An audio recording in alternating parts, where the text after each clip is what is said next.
កំពុងពិបាកចិត្តគិតវល់អត់ដឹងទិញកាដូអីជូនមនុស្សជាទីស្រឡាញ់របស់អ្នកទាំងអស់គ្នាអញ្ជើញមក showroom High Brand From Factory របស់យើងមានឡាន model ច្រើនស្អាតដែលឲ្យអ្នកទាំងអស់គ្នារើសឬក៏បើអ្នកទាំងអស់គ្នាអត់ដឹងថាគួររើសមួយណាយើងមានក្រុមការងារជំនាញដែលមានបទពិសោធន៍10ឆ្នាំជាងតាក់ទងនឹងឡាន model ចាំជួយណែនាំជូនបងទាំងអស់គ្នាជាក់ស្ដែងមានអតិថិជនរបស់យើងគាត់ចង់ទិញកាដូជូនក្មួយសំណប់ចិត្តរបស់គាត់ដល់ពេលរួចទៅគាត់អញ្ជើញមកដល់ showroom យើងផ្ទាល់ហ្មងពេលដែលអញ្ជើញមកដល់ដំបូងគាត់ចង់ទិញម៉ូតូមួយឡានមួយបន្ទាប់មកទៀតគាត់ដើរមើល Mercedes ទៅ admin ក៏សួរថាបងក្មួយរបស់បងគាត់ចូលចិត្តឡានខ្លាំងហ៎ដល់ពេលរួចគាត់ឆ្លើយវិញថាខ្លាំងហ្មងនៅក្នុងបន្ទប់គាត់សិតតាឡានទាំងអស់ហើយ admin ក៏សួរតទៀតថាបងគាត់ចូលចិត្តឡានប្រភេទបែបជប៉ុនឬក៏បែប super car អតិថិជនយើងថាគាត់ចូលចិត្ត super car ខ្លាំងអញ្ចឹង admin ក៏ចាប់ផ្ដើមណែនាំឡានទំហំមួយលើ24ជូនគាត់ព្រោះឡានទំហំមួយលើ24ហ្នឹងតម្លៃសមរម្យហើយត្រូវជាមួយនឹងកាដូហ្មងហើយ admin បានណែនាំឡាន Lamborghini មួយចំនួនដែលមាននៅក្នុង showroom របស់យើងជូនគាត់បន្តមកទៀតគាត់ក៏លេចភ្នែកទៅឃើញឡាន Lamborghini Revuelto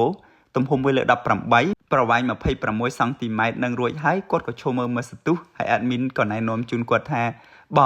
ងកំងឡាន Lamborghini Revuelto ទំហំមួយលើ18មួយនេះត្រូវហ្មងព្រោះឡានហ្នឹងធំលម្អិតស្អាតហើយជា license របស់ Lamborghini ហើយកំពុងតែលក់នៅស្រុកខ្មែរយើងហ្មងបងបើបងជិះកាត់នៅបង្កក់បងនឹងបានឃើញឡាន Lamborghini ហ្នឹងហើយស្អាតពណ៌ទឹកក្រូចហ្នឹងហើយឡាន model ហ្នឹងទំហំធំស្អាតហ្មងបងគាត់ក៏ចាប់ភ្នែកហើយគាត់យកឡានហ្នឹងហ្មងថាបងខ្ញុំយកឡានហ្នឹងបន្តមកទៀតក្រុមការងារយើងក៏រៀបចំធ្វើផ្លាកលេខជូនគាត់ដាក់ផ្លាកលេខកម្ពុជា M អ៊ីស្រាអែលអញ្ចឹងម្ចាស់ខួបកំណើតហ្នឹងគាត់ឈ្មោះ M អ៊ីស្រាអែលអញ្ចឹងគាត់ដាក់ផ្លាកលេខកម្ពុជាឲ្យត្រូវនឹងឈ្មោះម្ចាស់ខួបកំណើតហ្មង admin ពិតជាសប្បាយចិត្តជំនួសម្ចាស់ខួបកំណើតដែលជាក្មួយរបស់គាត់ហើយគាត់ស្រឡាញ់ក្មួយគាត់ខ្លាំងដល់ថ្នាក់ទិញឡានទំហំធំ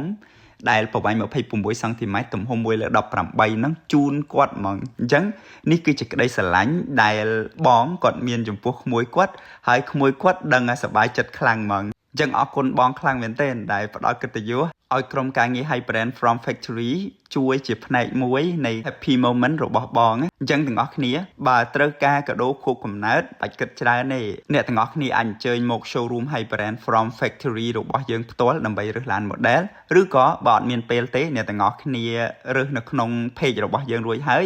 ប្រាប់យើងនឹងរៀបចំជូនមកអេហ្មងជាពិសេសគឺយើងអាច customize ដាក់ឈ្មោះម្ចាស់ខួបកំណើតមកអេហ្មងពេលដែលគាត់ទទួលបានដឹងថាស្រឡាញ់ខ្លាំងហើយបើអ្នកទាំងអស់គ្នាកំងថ្ងៃហ្នឹងដឹកជូនថ្ងៃហ្នឹងហ្មងបាច់ចាំយូរទេអរគុណច្រើនណា